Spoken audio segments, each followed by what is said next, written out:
کچھ تو بخشش کا میری سامان ہونا چاہیے، کچھ تو بخشش کا میری سامان ہونا چاہیے، راہ دی پر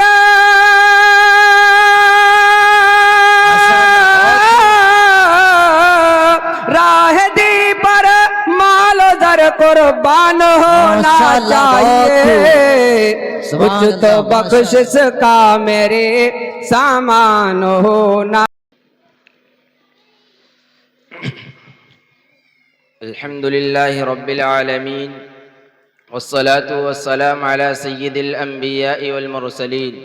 وعلى آلہ واصحابہ اجمعین، اما بعد فاعوذ باللہ من الشیطان الرجیم، بسم اللہ الرحمن الرحیم۔ یا ایہا الذین آمنوا اتقوا اللہ حق تقاتہ ولا تموتن الا وانتم مسلمون۔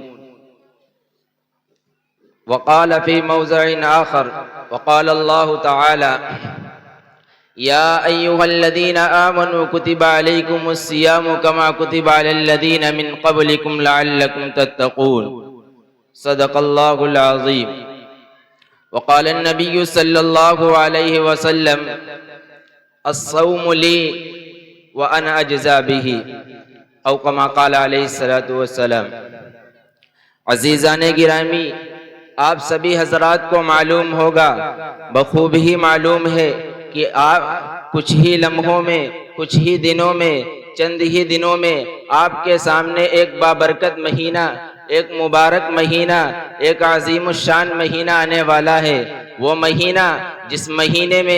مہینے کی تعریف خود رب کائنات ذوالجلال کرتا ہے، شہر رمضان الذی انزل فیہ القرآن، یہ وہ مہینہ ہے، یہ وہ مبارک مہینہ ہے، یہ برکت والا وہ مہینہ ہے جس میں ہم نے وہ قرآن پاک نازل کیا۔ جس قرآن پاک کو ہم نے پہاڑوں پر پیش کیا تو پہاڑوں نے انکار کر دیا، نا ہم اس کی استطاعت نہیں رکھتے ہیں، ہم اس کو برداشت کرنے کی استطاعت نہیں رکھتے ہیں، ہمارے اندر اتنی طاقت نہیں ہے ہم اس کو برداشت کر سکیں۔ اس قرآن کو جب اللہ رب العزت والجلال نے نبی اکرم صلی اللہ علیہ وسلم کے قلب اطہر پر نازل کرنے کا ارادہ کیا تو حضرت جبرائیل علیہ السلام آپ صلی اللہ علیہ وسلم کے پاس آتے ہیں اور ارشاد فرماتے ہیں، اے اللہ کے نبی آپ پڑھیے۔ اللہ کے نبی صلی اللہ علیہ وسلم کہتے ہیں میں پڑھا ہوا نہیں ہوں، انا لا قارئ، میں پڑھا ہوا نہیں ہوں۔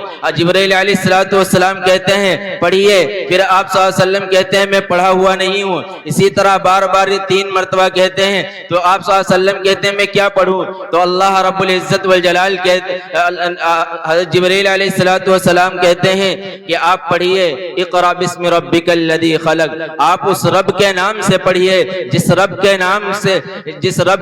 آپ اس رب کے نام سے پڑھیے جو جہانوں کا پالنہار ہے۔ اقرأ بسم ربک الذی خلق، جس نے تمام انسانوں کو پیدا کیا، اس رب کے نام سے آپ پڑھیے۔ اللہ رب العزت والجلال نے سب سے پہلے قرآن کی آیت اقرأ بسم ربک الذی خلق نازل کی ہے۔ لوگ اعتراض کرتے ہیں کہ اسلام میں تعلیم کا معیار بہت کم رکھا گیا ہے، ان کو معلوم نہیں، انہوں نے قرآن کو صحیح سے سمجھا ہی نہیں۔ وہ اگر قرآن کو صحیح سے سمجھ لیتے تو ان کو پتہ چل جاتا کہ قرآن نے اللہ کے نبی صلی اللہ علیہ وسلم نے تعلیم کا کیا معیار رکھا اسلام کے اندر۔ اسلام کے اندر سب سے پہلے جو آیت نازل ہوئی ہے وہ نازل ہوئی اقرأ بسم ربک الذی خلق، آپ پڑھیے اپنے اس رب کے نام سے جس نے ساری دنیا کو وجود بخشا ہے، جس نے اس انسان کو جو ماں کے پیٹ سے پیدا ہوا اسے کچھ معلوم نہیں تھا، اس انسان کو جس